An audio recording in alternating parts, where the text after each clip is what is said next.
This time around, Nocturne just cannot challenge, as it's going to be a Caitlyn Bard lane here for the Supers. So DNS hoping they can go toe-to-toe in this 2v2 matchup. Going to be about the support play, I think, more than anything else. As Sion, bit of an interesting choice here. Sion Kha'Zix, I'd be kind of into it. Because the Kha'Zix Orianna is something that's also being played almost every single time as well. It's a great ball carrier with the leap. Yeah. Well, let's see whether Owner does pull the trigger. He could still play Lee Sin if he really just feels like it. But with Owner, sometimes when his main picks are gone, I find it difficult to predict. And I guess I did anyways. I don't know. I mean, Lee Sin does basically the same thing when it comes to synergy with Orianna, as that's a Gwen. That's our first of the tournament, if I'm not mistaken. I don't think Keen played it yet. We did see her banned, but we haven't actually seen her picked, if memory serves. So that's an interesting one. Dudu has been pretty good. Getting ready to jump onto the Rift for game number 1, the DN Supers versus T1.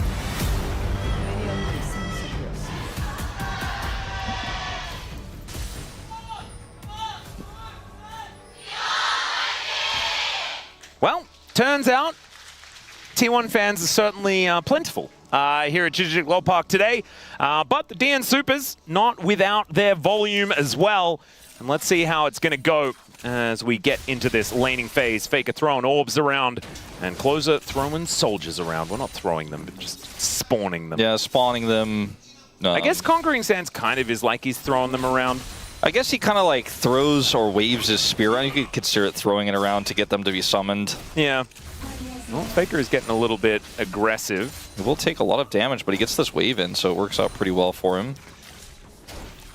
And this is an issue here for T1 if the bottom lane goes poorly, because the top lane is pretty winning, pretty smashing for Dudu. So Keria and Paze need to be very careful with how this bottom lane goes.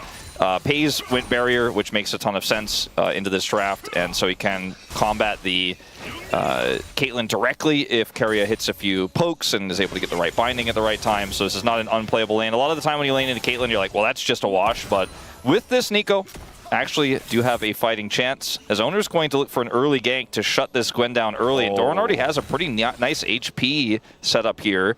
Yeah, and does have his cooldowns back as well. Getting some grass procs, things like that, as Dudu dashes away. Really nicely done, utilizing that ward in the Pixel Brush, but had his eye glued to the minimap. If that was me, would have died. Doesn't matter about the ward. I'm just not looking. Not Dudu. Gonna spot it out and get himself out of there. Pureshik will be taking the Bramble back here, as Doran is still trading very well. And we were talking about the Gwen as being a great matchup into the Sion. Not yet, right? Yeah. The first few levels, Sion is just pretty ridiculous as a champion. And so Doran should be just fine, at least until, you know, level 6, things like that. A couple of item buys come through for the Gwen. Not great if you keep getting hit by fully stacked Qs, but still trade back. He's a little bit low on mana. Yeah, the blue stuff is problematic. Does have that snip stacked up as well, does Dudu. And we'll be able to find it there. Dashes out of the way, but everyone looking a little worse for wear towards that top side of the map. Faker playing like a man possessed in this lane so far, really putting the pressure on to Closer here early. Yeah. One of the players who obviously understands both sides of this matchup more than literally anyone who exists. True. So, I mean, he's been playing Azir into Orianna for what, 7 years? When was the most recent? So it was Azir that was released most recently. Is that like? It's over 10 years now. It has been over 10 years, yeah. Yeah, definitely over. Probably even longer than that. It's probably 13 years or something like that. But that's been how long he's been playing this matchup. Yeah. As Owner comes on over and looks to steal away his Raptor camp, as Pureshik was trying to get rid of that. That's going to even out the camps as well between the two junglers. TP's already expended here on the top side. So now that some items are coming through here for Dudu, he starts to get these levels in, and his level 6 is closer. Doran is not going to be able to just trade the way he has been, but he's keeping this wave near his turret. He's just being Sion. And the observers are watching this because we have seen already Doran's defensive tank lanes, the Cassante in particular, get solo killed. Yeah. So we always got to keep our eye in to see if Dudu is going to find an angle here or if Doran makes a mistake. Once again, Owner is on the top side of the map, but I don't think we'll be going for a gank this time around. Doesn't have a whole lot of camps right now, so we might have a little bit of time to find some sort of angle, but instead going to be heading southward even though that lane is well and truly shoved forward. Closer is somewhat pushed up as well into Faker, as we can see, as Peter magically journeying over, finds the flash Cosmic Binding onto Pays, but the follow-up not quite there, as the flash was utilized immediately from this Ezreal, not messing around as Peter goes for the play. That could be something that's really huge when Pyosik hits level 6 later on, so doesn't necessarily mean much now, but that's what flash cooldowns often eventuate into, is because they're so long, a play later on that is actually more lethal. So a really good gank here from Peter. Like a wraparound more than a gank. Speaking of which, Ona moving down as well. Seeing whether he can head through this Tribe Rush. There is a control ward as Needlework comes out from Dudu. Doran taking a lot of damage, but does find that stacked up Q. Dudu really respecting the fact that Doran was like a minion away from level 6, so he did not want to try to flash or do anything crazy there, just was happy with the trade he got, little tempo ult. Yep, the turret certainly a little bit of a problem if he does get crashed into by a train. And so, as it all stands, only about a 200 gold difference between the two squads, nothing really to be concerned about on either side. Berserker Greaves picked up for Dr. Just trying to go towards some attack speed early on. But you can see, hasn't really been the Caitlyn lane domination that we often expect from this champion. The Nico, like you were talking about, certainly doing her job in that lane, making sure that Carrier and Pays are just fine. Peter is trying to be Mr. Worldwide right now, everywhere at once, but isn't going to find anything here in the mid lane. Faker is very prepared for this possibility. Pyosik gets level 6 before Owner, as you can see the XP bar highlighting right now on the left side of your screen, but doesn't have a great gank target, even with the prio in mid trying to push onto Owner, not realistic. And even though Pays is flashless, he's very far away from that lane right now, so I think it won't really matter all too much, but Nocturnes to get out of control, get ahead early, and get that Ultimate Hunter online early. Yeah, there's also the fact that, you know, Pays, he doesn't have Flash, but he does have Arcane Shift most of the time. And so they do need to be still a little bit cognizant of that. He is still very, very safe. As Dudu and Doran, here up towards his top side, some mist being played around by this Gwen, but otherwise nothing too much to report. So a pretty slow start to this game. And I have to say, probably does bode pretty well for the DN Supers. Probably wanting to get items number 1 or 2 on the majority of their carries. Dr. wanting even more than that to really find relevance in this game. I think Closer and Dudu really, alongside Pyosik, going to be a large proponent of what gets them into that late game to allow Dr. to then carry. Mid game certainly going to be controlled by them. So eyes going to be glued to where Dudu's going after that first item does come on in, and whether or not Closer can find any headway, because right now he is behind about a wave as this wave is crashing in mid. Faker certainly doing a great job keeping up with the farm. Any dragon you can get, especially with a late game comp like this, that is going to get, like when it's Infernal as a single Drake, even if you get that just that one Drake, you lose the next 2, that's going to be relevant stats for the whole game. For your scaling composition, buys you time to avoid dragon fights later, so they can use this mid prio here to somehow wrestle this dragon away. It would be huge for them, but they don't have enough control. They have a lot of vision control, but not enough control to actually start this one up at the moment. So it's like it's going to be a bit of a later first dragon here in our first game of this series.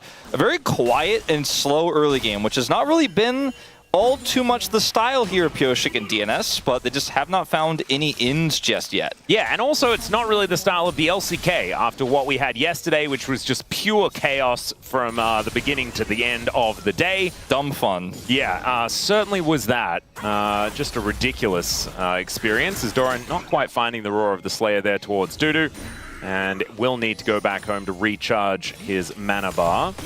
He's taken a little bit of damage from that ace in the hole, but I don't think he's too worried about being taken out or anything like that. That flash cooldown is getting to the point where it might be coming back again, as Peter is just... he is not paying rent at the moment. He's not living there. No, he's really just fully roaming, but this gives a lot of experience over to Duckdom to catch up here with Pays. And actually, I've been looking at it, he hasn't lost that much compared to Carrier. Actually, still dead even. Yeah, Peter's slight lead is we are going to see this first dragon go over to T1, unfortunately for DNS. And Peter's roams have been unsuccessful in terms of leading I imagine he's getting a lot of chimes, though. Yeah. So, I mean, that's a positive. You do like to get out onto the map as Pyosik taking a bit of damage from Faker. The train comes out as Pyosik is going to flash out of the way, still gets slowed, and the Q's charged up. Oh, dearie me. This guy is definitely dead, and it's Faker that locks down that kill. First blood over to the Orianna. Disaster here for the DN Supers as Faker getting a lead. That's a problem. And they almost looked like they wanted to give it to Pays because he was true-shotting from so far away. The timing didn't work out. Still, either Faker or Pays getting that kill is massive. And Pyosik just kind of got owned. Yeah, losing this entire top side of his jungle as well is a massive deal because he was power farming. And this is right after they lost the Dragon. You know, they gave Dragon and their cross map was to lose the jungler. Yeah. So it doesn't really bode well for how this early mid-game is going to go for this composition.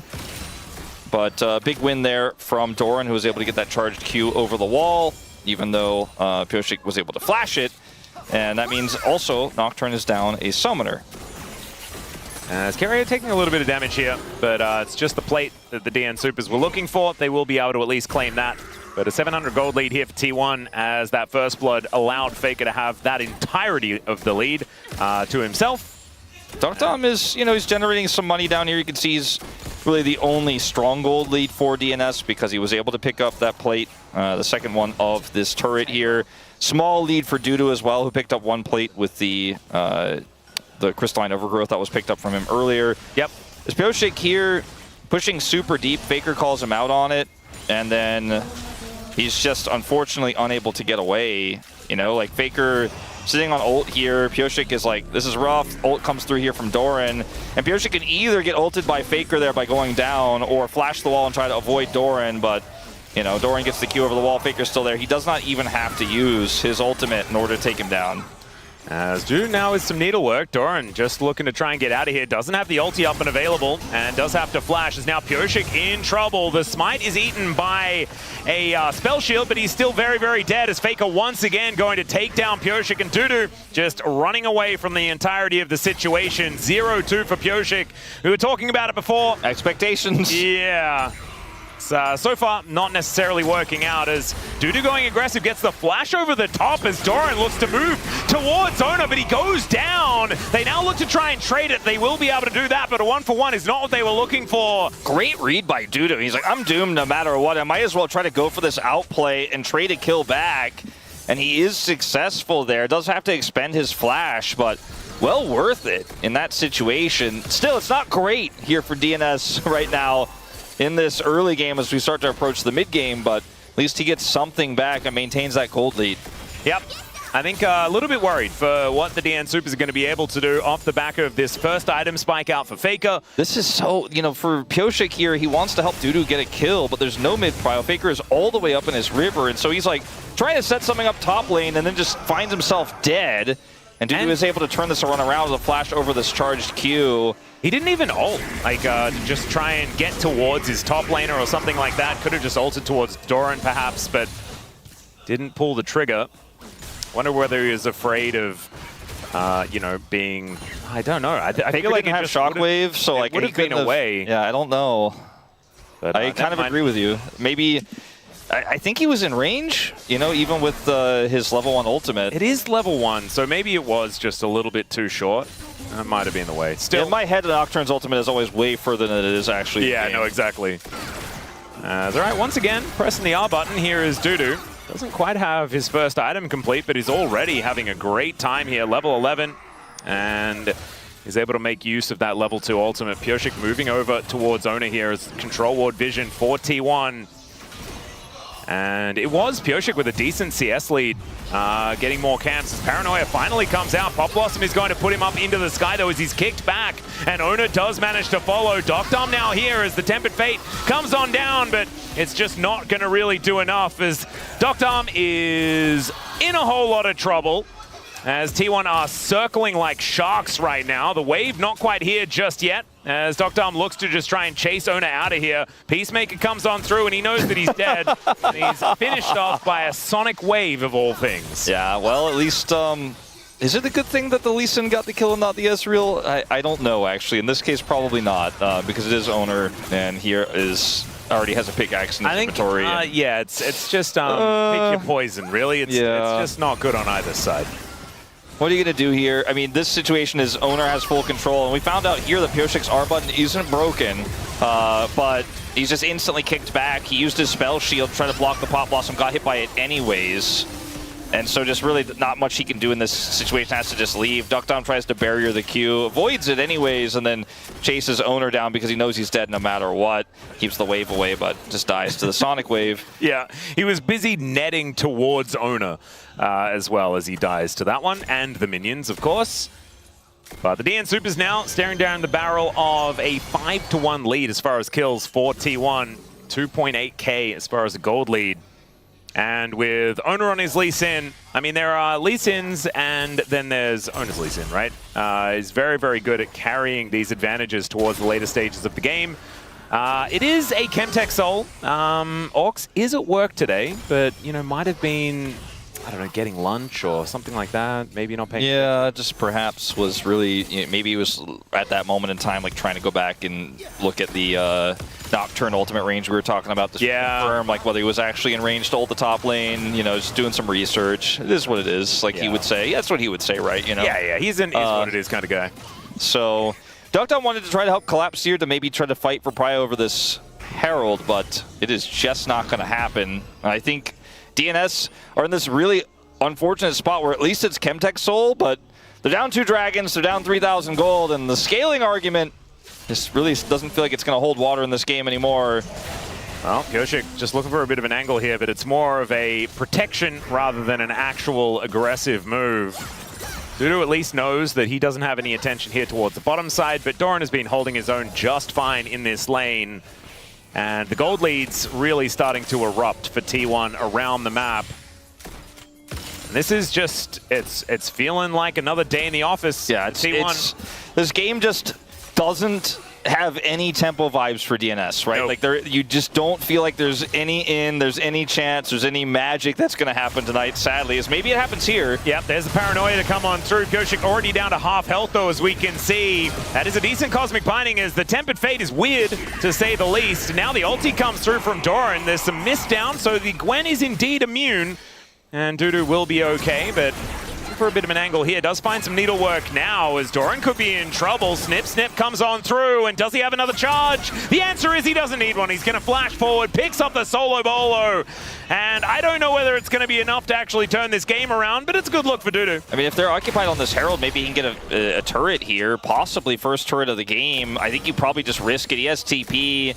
He knows where the Ezreal is in mid, and they have eyes on Faker, so he gets the turret off of this kill, so that's a big swing of gold, and he's the only one who has a gold lead in this game anymore. And he's the most important one to have one. Yeah. Well, we were talking about the 4-1 win condition. Well, he does definitely need to be strong as Shockwave comes down towards Closer, taking a lot of damage now. Good avoidance as the ulti removes Owner from the equation, but Faker is still so incredibly low and just walks on out. Okay, never you mind. Used the last of his mana to speed himself up, and Dudu now just going to transition here towards the top side of the map. Yeah, they'll just trade solo laners here. Closer will go to the bottom lane since he has TP.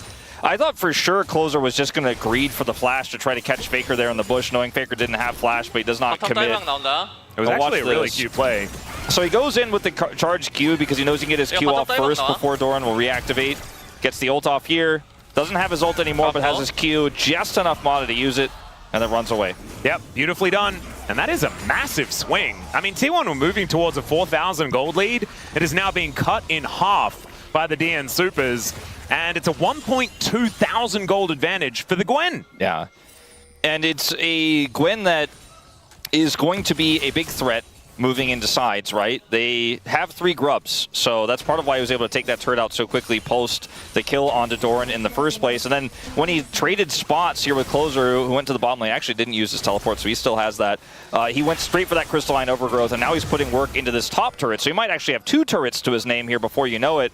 And Closer's going to play very respectfully here and just let this turret go in exchange. Yep. And say, look, I mean, There's no way I'm going to defend this. Yeah, and they also, I think, knew that Carrier was in the area. Owner was stealing the camps on the bottom side. They have vision everywhere else, so pretty good chance, right? Yeah. Like they have vision on the top river. They had Prio in mid. They had that control ward even under the mid lane in that river brush. So it's like, okay, where is he? Probably coming for me right now. Yeah, this siege working out, though, for Doctom as he grabs a couple of plates. Yeah, great macro here, honestly, from DNS with this comp that makes it fairly easy to do so. You got a Caitlyn, you got a Gwen, you got an Azir, but they're playing it really well. They're not making mistakes.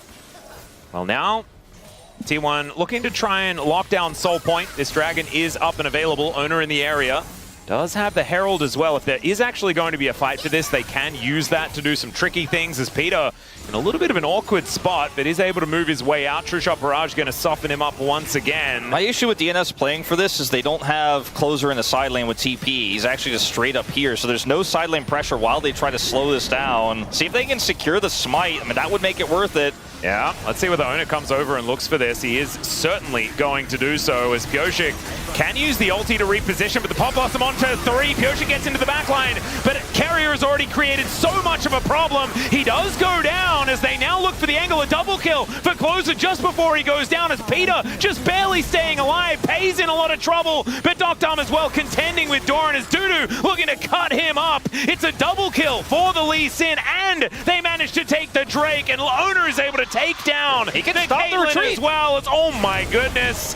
Does smite down Shelly as Pyosik looks to try and get out of there, but there's a resonating strike. It's a Quadra, and Owner's looking for a potential Penta angle. He does find the Q onto Dudu, and he is of course going to follow it, but I don't think they're going to be able to take down the Gwen right now. When I said if we had PUG, Owner would get it if T1 win this game, I didn't quite mean it was going to work out exactly like this, but that Sonic Wave landing on the Doctom changed the whole equation of the latter part of that fight, because if Doctom is actually able to survive there, I think T1 just have to tuck tail and run. As this engage here from Carrier is great, but the follow-up isn't, right? Like, they put all the damage onto Peter, who survives, by the way, and gets over the wall. Pyosik's on this flank angle while Dudu is doing massive damage and Faker is out of the fight. And from this moment on, yes, Peter is super low. Doran is going to be able to catch him here, but Doctom is the main character, right? Like, he and Dudu are the ones who are going to be able to cut down the Scion. So the fact that Owner finds this angle here and hits Doctom is the real game changer. And then, because he has Herald here, he can stop Pyosik's retreat. Pyosik smites down the Herald, and yet still gets caught here. There's just too much for Owner to use for mobility. I swear, Pei's Arcane shifted and almost went straight into a trap. If that actually had have happened, if he wasn't that pixel further away, that whole fight could have been different. As Shockwave connects onto Closer, but he is focused on taking down this turret. They should be able to do so. That gold lead moving back towards 3K as Tempered Fate comes in. It catches Pyosik, but not Carrier, as the fear is still going to connect. Needlework comes on down. That's Ace in the hole to lock up the kill for Doctom. But now Owner is making his way in, finds a resonating strike. Dudu, he's able to immune that ultimate coming out from the Ezreal, but Pyosik not a lot of options. The train is going to pass the station here as Dudu is deceptively tanky with his Riftmaker, but still, Owner is such a beast. Doran likely to fall down, however, survives somehow as Dudu goes into the mist and is able to keep himself up. Closer has a fair bit of damage, but now without the Gwen, this could be problematic. Q connects, the Emperor's Divide doesn't do enough, and it's Pei's that locks down the kill on the Azir. Some of these fights have just felt too close for comfort for T1, and yet they still pull it off thanks to Owner's incredible Lee Sin. But man, I look at how DNS have played this mid game. They had a great macro read with the top and outer and top and the outer and bottom lane right here, finally getting the last hit points of it as they look for this play. But they're playing through this Nocturne and the side lane pressure incredibly well, and they're turning it into team fight situations where it looks like, okay, maybe they can turn this into something big. But Faker still has this turret to operate through, and then Owner shows up, right? And that's the big game changer. Dudu has a really nice mist here to get out, but now you're fighting against this incredibly safe Ezreal. Doran's on the flank. It took too long for the objective to go down. Closer does finally get the turret, but it's at such a hefty cost here. And now everybody's here, and Owner is just going to have his way with them. Going back in here for Dudu, a little bit greedy, a little bit of a... I tell you what, it would have been really cool if Closer had ult before this moment. Yeah. I was wondering why he wasn't using it. It was coming off cooldown as we were reaching this point. I suppose maybe that's why Dudu went back in, because he was just trying to buy a few extra seconds. because he wasn't going to be able to do anything there alone. And it felt like on first watch that he kind of just left Closer out to dry, but they were definitely trying to set something up there. But it's these fights like 3,500 gold down, 4,000 gold down that are as close as they are because DNS are playing the map well that, you know, it gives you hope that this roster definitely has something in it, but they are so far behind now. Well, let's see whether they can find an angle here as the flash in from Dudu gets vision as well as they dive on top of the Ezreal. Pays just doesn't get to play the game. Pop Blossom trying to use defensively, but Carrier will be able to keep himself alive, and now Ona makes his way in. My God, the damage of this Lee Sin, and the Shockwave is able to pick up the kill as well. Down goes Peter, the Emperor's Divide is there, but Closer, I don't think he's likely to survive this one, and Faker says absolutely not. Takes out that Golden Bird, and DNS are forced to run for the hills. It's just another almost miracle win for DNS where you're like, oh, how did they out-rotate T1 again? And then ultimately, they didn't, right? No. Tempered Fate does not actually really get them a whole lot there in the fight. You know, it actually kind of buys T1 time for Owner to get over there and save the day again, as he is just putting out fires left and right, and all of these scrappy skirmishes. As Pays here, just unaware that Dudu's on this wraparound angle, and Dudu does so much damage. The Nocturne ultimate can follow him so far away, and then Carrier is also isolated. From this moment, you're like, wow, T1 might lose this game, right? And then Owner's like, wolf. You goes silly in, Billy. takes up Pioshik. This Tempered Fate doesn't really do them a big favor as... Okay, Dudu teleporting in, does get into the mist in time as Doran is just getting cut apart. They will be able to take out the Scion. The question is, do T1 have anything else? True Shot Barrage is decent amount of damage as Doran is still trying to get work done. Dudu in a lot of trouble, and Pays will be able to take him out. There's the kickback onto Pioshik. The follow-up not quite there though, as he does flash his way out. But the biggest threat is down on the side of the DN Supers. Yeah, I mean, they have Emperor's Divide here for Closer. It's so difficult to actually get in the setup range to use it. Paranoia also available here for Pioshik, but they don't have vision.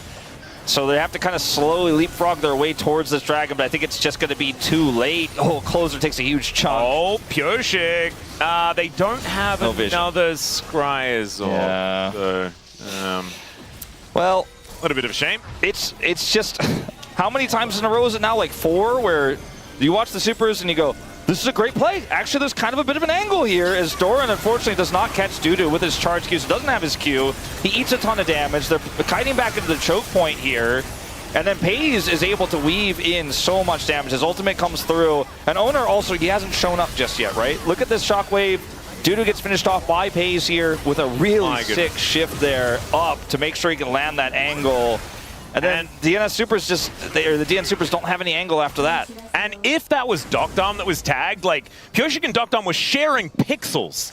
And that Sonic Wave connected. He flashes out of the way, doesn't get knocked up by the kick. That could have been so much worse. And it already went terribly for the DN Supers. As now T1 move over to take down this inner turret, and they should be able to do so pretty comfortably. Gold lead moving towards 7K. They have the Chemtech Soul as Magical Journey brings Dudu in. They're looking for Pays once again as he does get himself out. There's the Tempered Fate. Pop Blossom is going to connect as Dudu moving all the way up. And now Closer looks for the Emperor's Divide. They find it, and they grab the kill onto Faker. Carrier goes down as well, but it's Owner that is a true carry here. Kickback once again, but the Q doesn't land. It's Peter looks to get on top of Pays, and Dudu is going to assassinate him. Now it's Owner and Doran against the world, and the DN Supers, once again, they find a team fight, and this one it looks even better. Yeah, this time they actually kind of win it. They actually, in fact, do win it.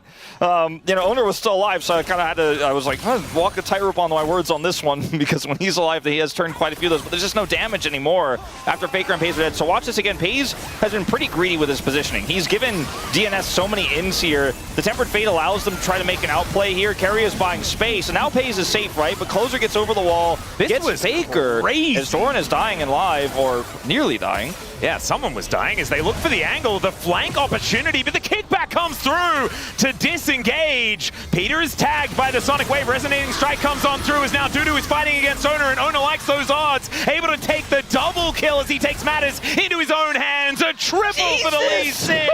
This guy is just a little bit too fed. 11-0-6. You were talking about the POG angle. I think this is guaranteed POM, and he can feed the entirety of game 2. There is one player on Summoner's Rift who has no deaths, who has 17 out of 20 KP.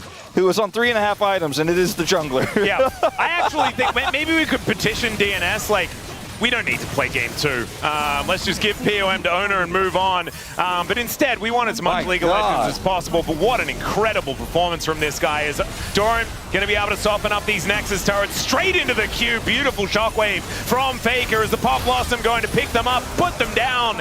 And the DN Supers will be laid to rest as T1 off the back of their jungler are going to dominate in this later stage of the game. One team fight looked like hope. But Ona said, no, not today, my friends. His Lee Sin just as incredible as always. I was impressed by 6 players